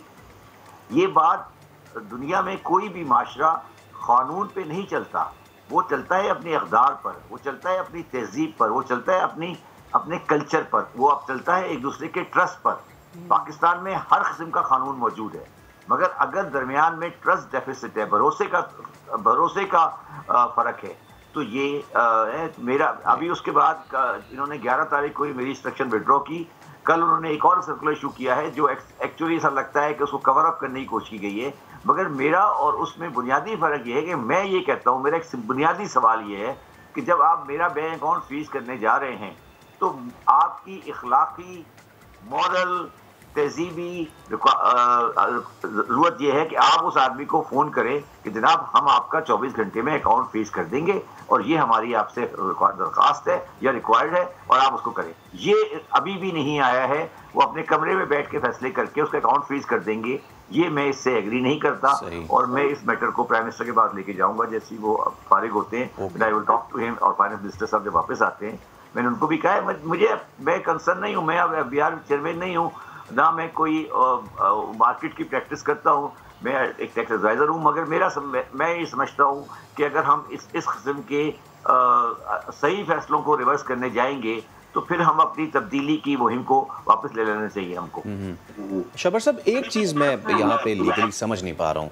FBR ने ये चीज़ ऑब्वियसली रिवोक की और FBR ने अथॉरिटी दी फील्ड फॉर्मेशंस को, लेकिन क्यों चेयरमैन FBR को लूप में रखे बगैर ऐसा काम करना? फिर चेयरमैन FBR की क्या ज़रूरत है? मसला चेयरमैन FBR का नहीं है, देखिए चेयरमैन FBR तो मैं कहता हूँ आप कमिश्नर को पावर दे दें, मगर आप लोग थोड़ी बात को समझ नहीं रहे। मैंने ये कहा था कि अगर मेरा अकाउंट फ्रीज हो रहा है तो मुझे 24 घंटे पहले बताया जाए। बिल्कुल इशू ये था बेसिकली, आज भी इशू ये है। मैं ये कहता हूँ कि अगर आप किसी बड़ी कंपनी का, कोको कोला का, लीवर ब्रदर का पैकेजेस का अकाउंट फ्रीज कर रहे हैं तो उसके MD को चीफ कमिश्नर साहब, देखिए एक आदमी, एक कंपनी की रेपुटेशन होती है, एक कंपनी का एक माशरे में स्टेटस होता है, एक आदमी का स्टेटस होता है। ये समझना चाहिए कि मैं कोई इनकम टैक्स की क्या हैसियत देता हूँ, मेरा एक माशरे में स्टेटस है। मेरा जब बैंक अकाउंट फ्रीज होगा, आप मुझे बताएं, आप बैठे हैं, आपकी छोटी सी टैक्स लायबिलिटी होगी, कल को अगर आपके माशरे पता लगा कि आपका बैंक अकाउंट फ्रीज हो गया टैक्स लायबिलिटी में, तो आपकी माशरे में क्या इज्जत आ जाती है? ठीक है, तो ये एक इखलाकी मसला है, ये इनको समझ नहीं आ रही है। ये चीज समझना चाहिए कि मैं क्या कह रहा हूं, मेरी बात को कौन करेगा कौन नहीं करेगा ये बेकार की बातें हैं। बात ये है कि क्या आप उस आदमी को बताएंगे कि मेरा, देखिए किसी भी अच्छी कंपनी का बैंक अकाउंट फ्रीज होना उसके लिए एक बेइज्जती की बात है। तो आप कम से कम उसके चीफ, मैंने उसके नोटिस में ये लिखा था कि आप उसके चीफ एग्जीक्यूटिव को मौका दे, फोन करके बताएंगे चीफ कमिश्नर साहब कि सर हम आपका बैंक अकाउंट फ्रीज करने जा रहे हैं, आप बता दें कि आपका क्या इरादा है, और फिर उसके बाद 24 घंटे बाद आप कर दें। अब मैं ये नहीं कह रहा कि आप नहीं करें, मगर ये जो आपने, ये जो मैंने जो अपना आज मैं ये समझता हूँ कि मैं FBR के चेयरमैनशिप अपनी सेहत की वजह से छोड़कर आया, मैं आज समझता हूँ कि मैंने वो फैसला सही किया था, क्योंकि अगर इस माशरे का ये रवैया है तो फिर मेरा जैसा इंसान वहां बैठ के क्या करता। बिल्कुल। और शबर साहब, अब जैसे कि आप कह रहे हैं ना कि ये कल्चर और अब लोगों की इज्जत का मामला, ऑब्वियसली जब इतनी बड़ी बड़ी पार्टीज़ की मार्केट में रेपो हो जाएगी कि जी फला का मुंजमद हो गए हैं अकाउंट्स, तो उनसे जो बिज़नेस करने वाले मामलात हैं वो भी यकीनन ख़राब होंगे। अब जो ताजिर बरादरी है वो ये कह रही है कि अच्छा अगर आपको हो सकता है इससे टैक्स कलेक्शन शायद बढ़ जाए, लेकिन क्या शबर साहब इससे ईज़ ऑफ डूइंग बिजनेस पे कोई फ़र्क नहीं आएगा?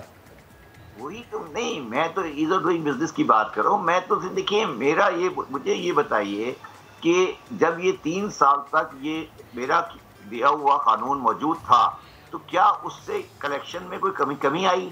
अभी आपने पिछले 2 क्वार्टर में आपने देखा है कि कलेक्शन आपकी बढ़ गई है, तो क्या मेरा कानून तो मौजूद था? आपको क्या जरूरत थी ये कानून को खत्म करने की?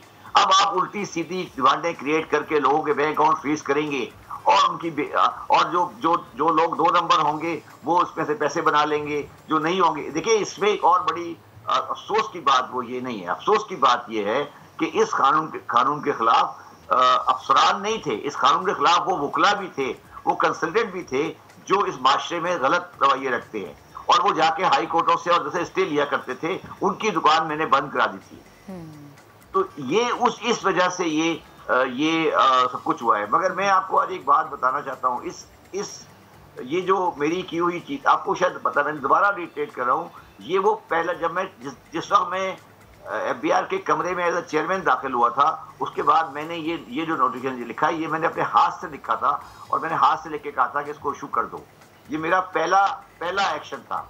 और उसके बाद मैं, आपको पता ही है कि मैं FBR का चेयरमैनशिप छोड़कर वापस आ गया, मगर अब मैं समझता हूं कि मैं इस 11 अक्टूबर के बाद से एक पाकिस्तान में नई मुहिम के तहत निकलूंगा, जिसका मकसद सिर्फ ये होगा कि पाकिस्तान में इंसानी अक़दार, तहजीब और रवायात को कायम किया जाए और ये भत्तागिरी और बदमाशी का रवैया ख़त्म किया जाए। बिल्कुल सर, आप दुरुस्त फरमा रहे हैं, क्योंकि जिस तरह कि हम कह रहे हैं कि अखलाकी अक़दार और एक इंसान की इज्जत पे भी बात आती है ना, हमने बिल्कुल दुरुस्त कहा कि 24 घंटे का वक्त देते हैं और कह दें कि 24 घंटे के बाद अगर आपकी जानिब से हमें कोई रिस्पांस नहीं आता तो हम अकाउंट मुंजमद कर दें, क्योंकि एक अच्छे ट्रैक की जानिब जाने के बजाय हम ये देख रहे हैं कि अब उस तरफ जाया जा रहा है जहाँ पर अफरा तफरी फैलेगी और लोग यकीनन जो है गुस्से में या गम गुस्से का जिस तरह से इजहार करेंगे वो यकीनन एक चीज़ गलत हो जाएगी हमारे लिए भी, हमारे मुल्क के लिए भी और दूसरा इमेज के लिए भी। आप मैं यही अर्ज कर रहा हूँ ना, मेरा सवाल वही है ना कि हमें किस तरफ जाना है, हमें क्या इस तरफ जाना है। देखिए मैं आपको और इंटरेस्टिंग बात बताता हूँ। इस पे जब मैंने इसके ऊपर अपना ट्वीट किया तो मुझे एक ट्वीट पे एक आदमी ने जवाब दिया, क्या पुलिस मुजरिम को पकड़ने से पहले उसको बताती है 24 घंटे पहले कि हम पकड़ने आ रहे हैं।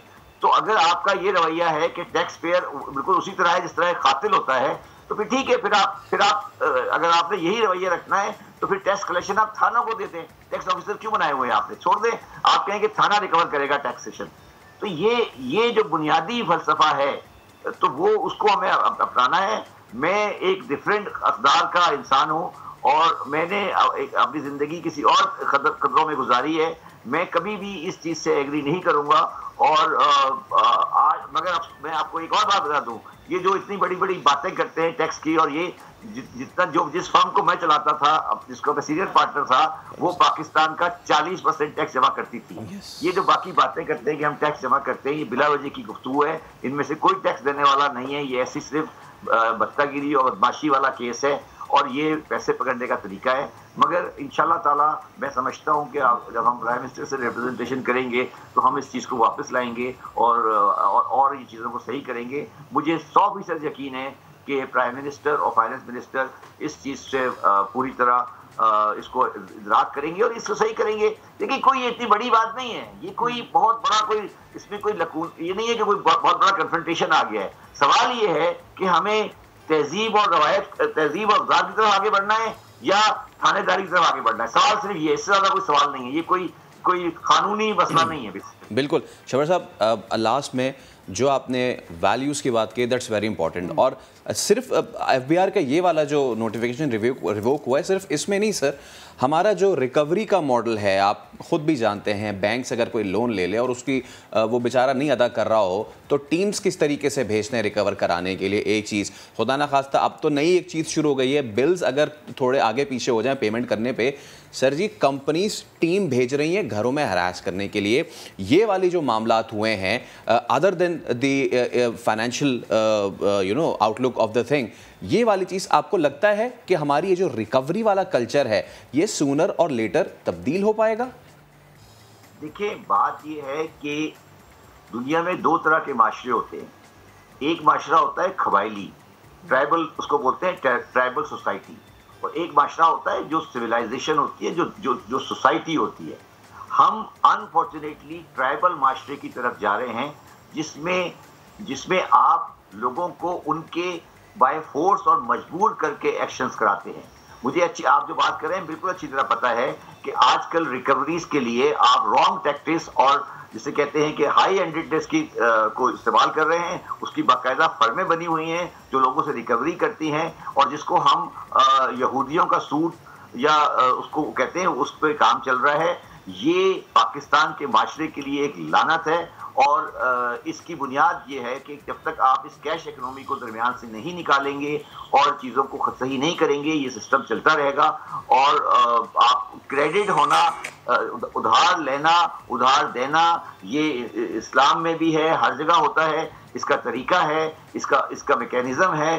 और इस्लाम तो इससे आगे जाता है, वो कहता है कि कर्ज देने से बेहतर है कर्ज हसना दिया जाए, जिसमें रिकवरी अगर वो वॉलंटरी करता है तो करें। तो ये सब चीज़ें जो हैं ये हम भूल गए हैं और ये सो कॉल्ड इस्लामिक बैंकिंग जो चल रही है ये बेनामी बिल्कुल बेकार का सिलसिला है। तो इनको ख़त्म करें और एक मौज़ूद माशरे की तरफ जाएं जो कि मेरे हिसाब से मौजूद है एक सोसाइटी में। और ये सब चीज़ें आपको आहिस्ता आहिस्ता ख़त्म करनी पड़ेंगी। बात वहीं आएगी जब मैं पहले आपसे कहा था कि सवाल हमारा ये है कि क्या हमने कबायली निज़ाम के तहत ये मुल्क चलाना है, और अगर नहीं चलाना तो फिर एक अखदार होंगी, एक तरीका होगा, उससे मुल्क चलेगा। अदरवाइज ये कंट्री कोई भी शरीफ आदमी और कोई भी तमीज़दार आदमी, बाइज्जत आदमी इस माशरे में कारोबारी काम करने को पसंद नहीं करेगा और पाकिस्तान से ब्रेन डेड हो जाएगा, जो हम कभी नहीं होने देंगे इंशाल्लाह ताला। और ये इसके खिलाफ एक बहुत सीरियस हमें एक मुहिम चलाने वाले हैं वेरी सून, और ये आपको नजर आएगी। Thank you so much Shabbar Zaidi साहब, जो आपने बात की वो यकीनन एक जिहाद के मुतरादिफ है, क्योंकि महक जो इस तरह का ये जो नोटिफिकेशन आया है, यकीनन बहुत सारे टैक्स डिफॉल्टर्स भी हैं, लेकिन उनसे डील करने का क्या ये तरीका है? सवाल तो शबर साहब ने ये उठाया, ये ना कि तरीका दुरुस्त है या नहीं, या फिर जिस तरह से आपकी मॉरल वैल्यूज को ये हिट करता है। चलें जी, ब्रेक लेते हैं, ब्रेक के बाद वापस आएंगे, हमारे साथ रहिए।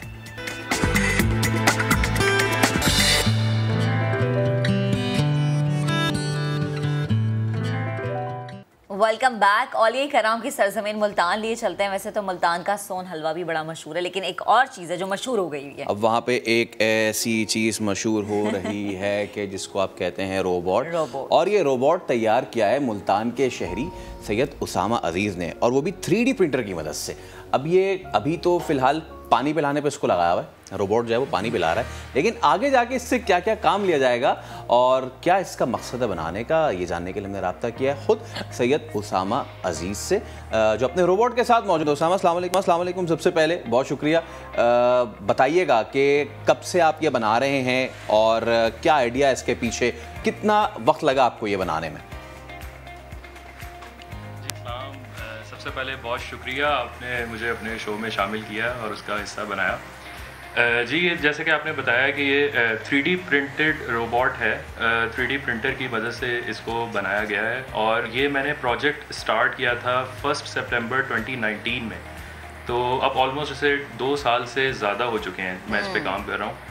और इसके लिए जो है इसको बनाने में 2 साल से ज़्यादा लग गए। अब इसमें जो खासियत है वो ये है कि इसके 6 डिग्री ऑफ फ्रीडम के रोबोटिक आर्म्स हैं, जो कि बिल्कुल ह्यूमन आर्म्स की तरह इसकी मूवमेंट्स हैं। और इसके अलावा इसके नेक के जो जॉइंट है उसके अंदर भी बिल्कुल 2 डिग्री ऑफ फ्रीडम है, जिसको आसान अल्फाज में अगर मैं कहूँ कि वो ह्यूमन की तरह उसकी भी मूवमेंट्स हैं। और अभी ये प्रोजेक्ट ऑन गोइंग है, अभी इसकी कुछ चीज़ें जो हैं अपग्रेड्स इसके साथ साथ चल रहे हैं, जिसके ऊपर मैं काम कर रहा हूँ। और बिल्कुल मैंने वो एक वीडियो बनाई थी जिसमें ये वाटर जो है वो, उसमें एक कोल्ड ड्रिंक जो है वो सर्व कर रहा है। तो वो बेसिकली एक डेमो था इसका, ये दिखाने के लिए कि इसकी कैपेबिलिटीज़ के ये रोबोट क्या कर सकता है। सही। तो असल उसका पर्पस वो नहीं है, वो एक डेमो था जो कि दिखाने के लिए। अभी इसको मैं मज़ीद चीज़ों के लिए, इसको एप्लीकेशंस के लिए आपने उसामा ये तो बता दिया कि ये इसकी जो है मूवमेंट ये करके दिखाएंगे इसकी कि क्या क्या मूवमेंट ये भाई साहब कर सकते हैं? जी, ये मैंने डेमो तो अभी रिकॉर्ड, लेकिन फ्रेम की वजह से अभी हमने इसका पावर सप्लाई डिस्कनेक्ट किया हुआ है। लेकिन ये कि मैं आपको दिखा देता हूँ। ये इसका एल्बो, अगर आप फ्रेम में देख सकते हैं, बिल्कुल देख सकते हैं। तो ये इसकी एल्बो की मूवमेंट्स हैं। यहाँ पे मोटर है जो कि इसको ह्यूमन एल्बो की तरह मूव होती है। इसी तरह अगर आप इसके रिस्ट में देखेंगे तो इसके रिस्ट की भी 2 एक्सेस हैं, जैसे हम अपना रिस्ट मूव करते हैं 4 आर्म से, और इसी तरह ये इसका रिस्ट में एक और एक्सेस है, जिस तरह ये हाथ हम जिस तरह मूव करते हैं अपना हाथ, ये उसी तरह मूव करता है। इसी तरह इसकी जो फिंगर्स हैं ये सारी इंडिपेंडेंटली मूव हो सकती हैं, और ताकि ये चीज़ों को अच्छी तरह ग्रिप कर सके और चीज़ें स्लिप ना हो इसके हाथ से। तो ये इसके ऊपर रबर टाइप मटेरियल इंस्टॉल हुआ हुआ है ताकि ये होल्ड कर सके अच्छे तरीके से। और ये इसका जो थंब की रोटेशन है ये भी है, ताकि चीज़ों को ये मूव कर सके, जैसे तरह हमारा करता है उसी तरह ये भी मूव करता है। ठीक है। 2 एक्सेस में। इसके अगर हम शोल्डर की बात करें तो इसके अंदर भी 3 एक्सेस ऑफ रोटेशन है, बिल्कुल उसी तरह जैसे कि हमारा ह्यूमन का शोल्डर मूव करता है। सही है। और ये हम मनाजिर भी दिखा रहे हैं ना फैसल, हाँ, कि किस तरह से ये रोबोट मूव करता है। चलें जी, ये वैसे तो सामान हमें डिटेल बताइए, लेकिन जो उन्होंने रिकॉर्ड किया था ये भी हम आपको दिखा रहे हैं कि किस तरह से गिलास रोबोट ने उठाया और ये बॉटल भी पकड़ा है और फिर बिल्कुल। अच्छा, ये जो है ना बड़ी एक दिलचस्प चीज़ है उन ख़वातीन के जो घर के काम नहीं करती। वो कहती हैं कि हमारे पास ऐसा रोबोट होना चाहिए ताकि ये दीगर बाकी भी काम का वास्ता प्लीज़ यार उसामा ये मैं आपसे जानना चाहूँगा, ये रोबोट घर के तो जैसे कि मैं का भी पूरा इरादा हो चुका है कि सफाई सुथराई वगैरह मेरे ख्याल से अब इसी से करवाएंगी, और डांट फिटकार झिड़क की भी कोई ज़रूरत नहीं है आपको, टाइम पे काम वाले जो है आ रहे हैं नहीं और ये अच्छी बात है, आगे से जवाब नहीं मिलेगा। तो इसके अलावा हम इस रोबोट को कौन कौन से मजीद काम करता देख सकते हैं? जी, एक और चीज़ जो मैं इसके बारे में बताता चलूँ वो ये है कि ये एक जनरल पर्पस रोबोट है। जनरल पर्पस से मुराद यही है कि हम इसको किसी भी एप्लीकेशन के लिए प्रोग्राम कर सकते हैं। जैसे कि वो डेमो की अभी हमने बात की, आपने देखा भी कि वो पानी या जो भी कोल्ड ड्रिंक है उसको वो ग्लास में डाल रहा है और वो आपके सामने पेश कर रहा है। इसी तरह ये तो एक डेमो एग्जाम्पल थी। इसका जो पर्पस है, इसके बनाने का जो मकसद है वो इससे बहुत बड़ा है। उसमें बहुत सारी चीज़ें आ जाती हैं। मेडिकल फील्ड है जिसमें रोबोटिक्स में बहुत ज़्यादा काम हो रहा है और इस तरह के रोबोट्स वहाँ पर बहुत कारआमद साबित हो सकते हैं। इसी तरह हमारे पास जो इंडोर कमर्शियल स्पेसेस हैं जिसमें होटल्स आ जाते हैं, रेस्टोरेंट्स हैं, ऑफिसेज हैं, बैंक्स हैं, शॉपिंग मॉल्स हैं, इवन इन सब जगहों पर, इवन जो हमारे पास फर्स्ट वर्ल्ड कंट्रीज़ हैं जैसे अमेरिका है, हमारे पास जापान है, वहाँ पर तो रोबोट्स काम कर रहे हैं इस तरह की इंडोर स्पेसेस पे। तो यहाँ पर एक पाकिस्तान में और इस जगह पर एक ये गैप था जो मुझे नज़र आया, तो मैंने सोचा कि हम एक हार्डवेयर रोबोटिक्स के ऊपर मैं काम करूँ और इसको यहाँ पर किया जाए। सही है। तो इसको कितने दिन में तैयार किया गया और लागत खर्चा कितना लगा? खर्चा कितना आया इस पे? जी, इसको ऊपर जैसे मैंने बताया कि मैंने 1 सितंबर 2019 से इसको बनाना शुरू किया था और मैंने एक फिंगर जॉइंट से इसको बनाना शुरू किया था। सबसे पहले बिल्कुल उंगली का एक इसका जॉइंट बनाया था मैंने और वहाँ से होते होते फिर रेस्ट, फिर एल्बो, फिर शोल्डर, फिर दूसरा हाथ और फिर अब ये बॉडी की फॉर्म में और अभी ऑन गोइंग है। अच्छा, इसके अंदर जो एक्सपेंस है वो मैंने उस वक्त जो एस्टिमेटेड कॉस्ट इसकी बनाई थी वो थी राउंड अबाउट 15 लाख और उसमें 3D प्रिंटर और उसके फिलामेंट्स और उसके जो मटेरियल आता है प्लास्टिक का, फिर इसकी जो मोटर्स हैं, एक्चुएटर्स हैं, इसके सेंसर्स हैं, इन सारी चीज़ों की एक कंबाइंड कॉस्ट मिलाकर जो था वो राउंड अबाउट 15 लाख था। तो अभी ये ऑन गोइंग है। ऑलमोस्ट 10 लाख रुपीज़ तक इसके ऊपर एक्सपेंसेस आ चुके हैं विद इन 2 ईयर्स और उम्मीद है कि ये जो मेरी एस्टिमेशन है उसके अंदर अंदर ये प्रोजेक्ट कंप्लीट हो जाएगा। ओके, उसामा, रोबोटिक्स जो है that's taking over the world. हम देखते हैं कि पूरी दुनिया में ख़ासतौर पे बच्चे जो हैं वो बड़े इसमें इंटरेस्ट ले रहे हैं। From gaming to serving a drink in the restaurant to doing the other things. Even अब तो एज अ वॉर वेपन जो है वो रोबोटिक्स का बड़ा अहम किरदार है। हमने अभी हाल ही में एक रोबोट डॉग भी देखा है जो कि मुख्तलिफ बैटल फील्ड्स में उसका काम ये होता है कि वो जो सुरंग होती है, बारूदी सुरंग, उसको डिटेक्ट करे। तो पाकिस्तान में रोबोटिक्स का क्या फ्यूचर देखते हैं? हमारे बच्चे इसकी तरफ उनकी कितनी इंक्लिनेशन है? हमारे स्टूडेंट्स जो हैं वो उसको कितना पढ़ना चाहते हैं? और ख़ास तौर पे हमारे कितने इंस्टीट्यूट्स हैं, कितनी यूनिवर्सिटीज़ हैं जो robotics as a course offer करती हैं? जी बिल्कुल, जैसे आपने कहा है कि मिलिट्री के ऊपर, मिलिट्री रोबोटिक्स में भी बहुत रिसर्च हो रही है और आर्मी के लिए या मिलिट्री के लिए जो रोबोट्स हैं उनकी बड़ी अहमियत है और पूरे दुनिया में इस पे काम हो रहा है, शुरू हो गया, इवन रशिया में, अमेरिका में। अच्छा, एक और चीज़ जो आपने कहा कि बच्चों के हवाले से कि उनमें जो इंटरेस्ट है रोबोटिक्स का, वो बिल्कुल आपने सही बात की, क्योंकि ये बड़ा ज़रूरी भी है।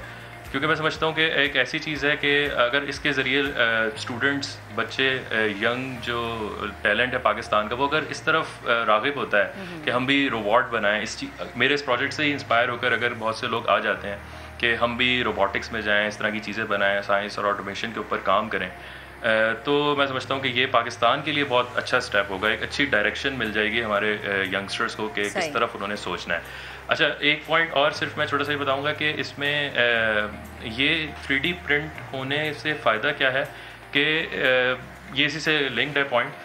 इसका फ़ायदा ये है कि अब क्योंकि 3D प्रिंटेड है और इसकी सारी डिज़ाइन, इसको डिज़ाइन मैंने खुद किया है सारा, तो उसकी फाइल्स मैंने सिर्फ रिलीज़ करनी है और जिसके पास भी 3D प्रिंटर है वो इसको रिक्रिएट कर सकता है, रेप्लिकेट कर सकता है। तो इस तरह ये जो यंगस्टर्स जो बच्चे हैं वो इससे बहुत फ़ायदा उठा सकते हैं। बड़ा अच्छा है कि हमारी यंग जनरेशन माशाल्लाह ऐसे काम कर रही है, हमारा नाम रोशन करिए। बेहद शुक्रिया उसामा, आप हमारे साथ मौजूद थे, गुफ्तगू कर रहे थे। तो ये देखें, इस तरह के होते हैं पढ़े लिखे और इस तरह के होते हैं वो नौजवान जिन्होंने घरों में रह के बिना बड़ा कुछ कर लिया होता है। आगे बढ़ते अहम खबर आपको देंगे। DGISI की तकर्री पर मुशावरत मुकम्मल हो गई है। वफाकी वज़ीर इत्तलात फवाद चौधरी का ये ट्वीट लिख रहे हैं कि वज़ीर आज़म और आर्मी चीफ के दरमियान नए DGISI की तकर्री पर मुशावरत हो चुकी, नई तकर्री का प्रोसेस भी शुरू हो चुका है। एक बार फिर सिविल और फौजी क़यादत ने यह साबित कर दिया है कि मुल्क के इस्तेहकाम, सालमियत और तरक्की के लिए तमाम इदारे मुत्तहद और यकसा है। समाजी राबते की वेबसाइट ट्विटर का इस्तेमाल करते हुए वफाकी वज़ीर इत्तलात फवाद चौधरी ने लिखा है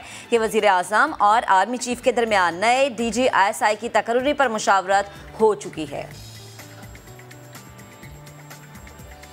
इससे कबल हम फैसलाबाद से उठने वाली उस आवाज़ की बात कर रहे थे, उस आवाज़ की बात कर रहे थे जिसने राज किया दुनिया पे। तो एक बार फिर उसी खित्ते की बात करते हैं, और उस खित्ते की बात इतनी अच्छी है कि 1 2 नहीं 8 ज़बानों में गायकी होती है। फैसलाबाद की एक टैलेंटेड गुलकारा हैं जिन्होंने इंतहाई महारत से और इंतहाई कम उम्र में ना सिर्फ पाकिस्तान बल्कि भारत में भी अपनी आवाज़ का जादू जगाया। हम बात कर रहे हैं फैसलाबाद की फरीहा अकरम की, जिन्हें 4 बरस की उम्र से ही गायकी का शौक है। और फरीहा का अब तक का सफ़र कैसा रहा है और कहाँ कहाँ गा चुकी हैं और किस किस के सामने परफॉर्म किया, क्या क्या दाद मिली है उन्हें, हमारे नुमाइंदा उस्मान सिद्दीक ने उनसे खुसूसी गुफ्तगू की। गुफ्तगू आपको दिखाते हैं।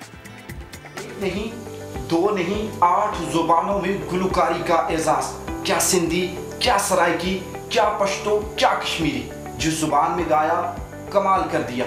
2010 में इंडिया के सबसे बड़े म्यूजिकल प्रोग्राम छोटे उस्ताद की सबसे छोटी गुलकारा, जिनकी उस वक्त की परफॉर्मेंस ने इंडिया और पाकिस्तान के लोगों को अपनी आवाज के सहर में जकड़ लिया था, जो उस वक्त तो छोटी सी थी मगर अब बड़ी हो चुकी हैं। 2010 में जिन्हें इंडिया के सबसे बड़े सिंगर ने प्लेबैक सिंगिंग की ऑफर की। हमारे साथ मौजूद हैं फरीहा अकरम। फरीहा जिस वक्त इंडिया गई थी उस वक्त बिल्कुल छोटी सी थी, कितना अरसा वहाँ पे गुजारा, कैसी परफॉर्मेंस रही थी, और ये भी बता दें आपको सिंगिंग का शौक कब से पड़ा? मैं 4 साल की थी जब से मैंने सिंगिंग स्टार्ट की थी। बाबा सिंगर थे, बाबा गाते थे, तो बाबा को देख देख के घर में मतलब प्रैक्टिस करते देखना, तो फिर ये शौक़ पड़ा मुझे भी सिंगिंग का, तो मैंने सिंगिंग स्टार्ट कर दी। और बाबा ने भी फुल सपोर्ट की मुझे शुरू से ही और सिखाना शुरू किया। बेसिकली जो मेरी म्यूज़िक की तालीम है वो बाबा ने दी है। फिर मेरे उस्ताद जी हैं इजाज़ तोक्तल ख़ान साहब, क्लासिकल मैंने उनसे सीखा है 10 साल पूरे। तो ऐसे मेरी मतलब सिंगिंग की ज़िंदगी स्टार्ट हुई। अच्छा फरीहा, जिस वक्त आप इंडिया गई छोटी सी थी, 9 साल की उम्र थी, लेकिन वहाँ जाते ही आपने तो तहलका मचा दिया। बड़े बड़े सिंगर जो थे वो आपकी आवाज़ के सहर में जकड़ जाते थे। राहत फ़तेह अली ख़ान वहाँ पे मौजूद थे, इंडिया के बड़े बड़े सिंगर थे, हत्ता कि आपको तो इंडिया में प्लेबैक सिंगिंग की ऑफ़र भी होगी। पहले तो ये बता दें कि वो क्यों नहीं एक्सेप्ट की। दूसरा, पाकिस्तान से कितने लोग आपके साथ वहाँ पे गए थे, कितना अरसा आपने वहाँ पे स्टे किया? वहाँ पे हम लोग 10 बच्चे पाकिस्तान से गए थे उस कंपटीशन के लिए, और वहाँ पे बहुत अच्छा रिस्पांस मिला था। सोनू सर ने मुझे प्लेबैक सिंगिंग की ऑफ़र की थी। उन्होंने कहा था कि आपकी जो वॉइस है ना वो प्लेबैक सिंगर वाली है, और इधर रुको मैं आपकी ट्रेनिंग करता हूँ। उन्होंने ट्रेनिंग की ऑफ़र भी मुझे दी थी कि मैं आपको बनाऊँगा प्लेबैक सिंगर। लेकिन हम लोगों का कॉन्ट्रैक्ट था वहाँ पे शोज़ की वजह से, तो वहाँ पे वैसे तो काफ़ी मतलब सर थे। शानदार ने भी मुझे कहा था कि आपकी आवाज़ बहुत अच्छी है, कुनाल गंजा वाला, सभी मौसीकार आनंद जी उन्होंने भी कहा था। लेकिन बस वो कॉन्ट्रैक्ट की वजह से हम लोग शो पे गए थे, तो वो बस शो करने की वजह से वापस आ गए। अच्छा फरीहा, हर गुलकार म्यूज़िक की किसी न किसी बीट में एक्सपर्ट होता है, आप किस बीट में एक्सपर्ट हैं? कुछ गा के दिखा दें। जी ज़रूर। मैं ज़ुबानें जो हैं पश्तो, सराइकी, सिंधी, बलोची, कश्मीरी, राजस्थानी, इन सब में गाती हूँ। और ज़्यादा जो मेरी बेस है वो क्लासिकल पे है। मेरे उस्ताद जी ने जो मुझे क्लासिकल में राग बताया था, राग छाया, मैं वो सुनाती हूँ आपको।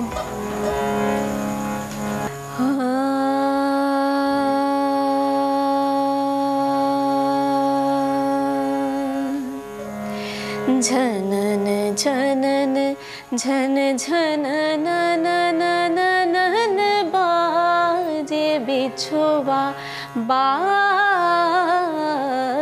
झनन झनन झन झन नन बाजे बिछुआ बाजे,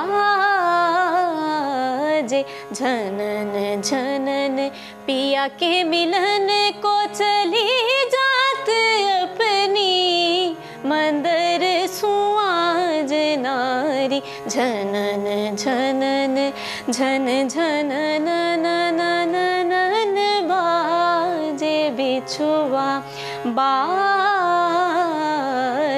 झनन झनन झन झनन नन बाजे बिछुआ। अच्छा फरीहा, आप सराइकी में भी गा लेती हैं, कुछ हमें सराइकी में गा के सुनाएं। बड़ी मीठी सी ज़ुबान है सराइकी। जी बिल्कुल। तो वो मीठेपन का तड़का थोड़ा सा लगाएं और हमें सुनाएं सराइकी में। मैं आपको अपना एक सराइकी सॉन्ग सुनाती हूँ, ये खिज़र हयात जी ने लिखा है।